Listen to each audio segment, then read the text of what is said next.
The main way I use Soundtrap for my practical classroom is to create and edit a backing track, and also to be able to monitor progress or help with a student who may be anxious about performing in front of others.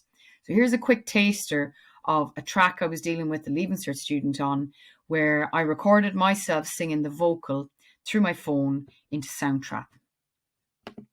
There's a song that will linger forever in our hearts.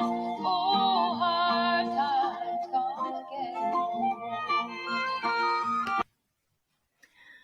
First thing I need to be able to do to be able to help my student through Soundtrap and having the backing track ready for them is to actually have a backing track. So two ways you can go about this. You can either create your own backing track. So in Soundtrap, when you've signed up, enter the studio on the top left and set up your music project. So not a podcast, but rather a music project. Now, this is where you'll have to know the tempo of the track that you're going to record, and the tempo can be seen at the bottom of your screen when working with Soundtrap on a browser-based device. So the tempo is down the bottom there. As you can see, it's 120. You can change it plus or minus.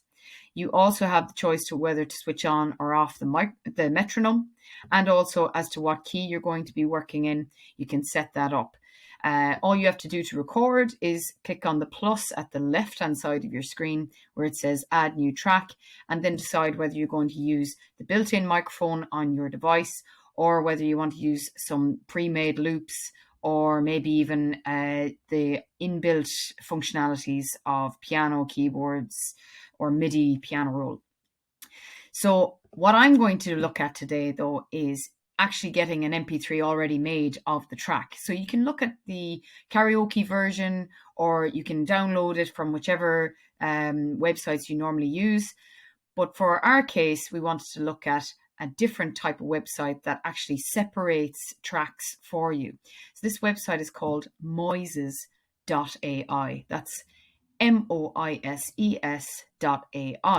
So very similar to Soundtrap, you can sign up and you can use it for free. No need to have the premium version. So I'm just going to go ahead and log in and show you the original track I was dealing with, Hard Times, the Donna Taggart version. So here I am in moises.ai.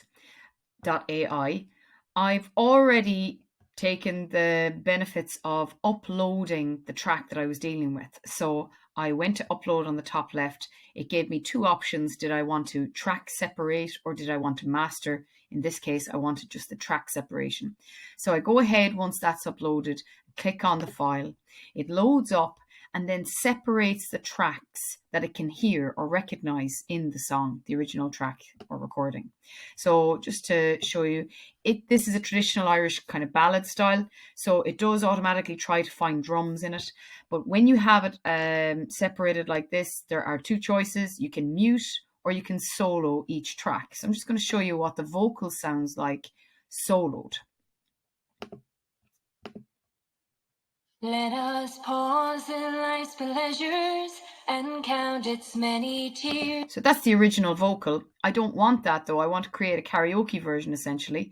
So I'm going to go ahead and mute this track. So just click on the M.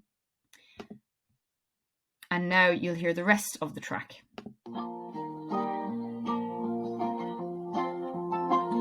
That's what I want. So when I have decided upon whatever mixture I've need for my student, I go ahead and click on download on the top right here. When you click on download, it gives you three formats. Go for MP3. It's the lightest of all the and the easiest to work with of all the formats. And just click download mix. Once you do that, it'll probably go into your downloads folder, and then I'm going to look at what that looks like in Soundtrap.